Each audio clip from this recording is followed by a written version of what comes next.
Tai yra šlykštus reiškinys.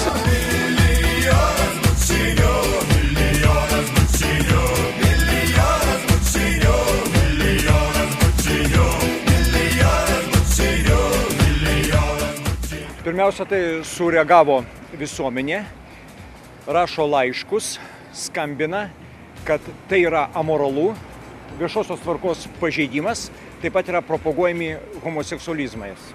Man pačiam tai irgi yra viešosios tvarkos pažeidimas, homoseksualizmo propagavimas ir netgi galėčiau įžiūrėti pedofilijos propagavimą, kas yra draudžiama įstatymais. Apie pedofiliją jūs čia žiūrite?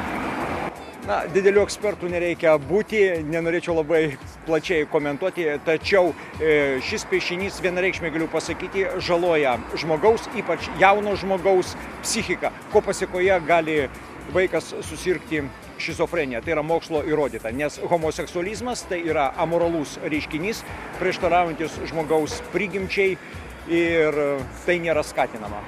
Įsivaizduokite, eina vaikas, paauglys ir jis mato nenormalius santykius, kurie, kaip jau sakiau, žaloja žmogaus psichiką. Mokslo yra įrodyta, kad homoseksualizmas yra įgyjamas. Todėl tokia propaganda yra neleistina ir mes turime apsaugoti savo vaikus nuo tokios propagandos. Nereikia maišyti tolerancijos su iškrypimu. Tai nėra leidimas tokių piešinių, tai nėra tolerancija. Tolerancija yra visai kas kita. Paprasčiausiai tai yra pažeidžiamos žmogaus teisės,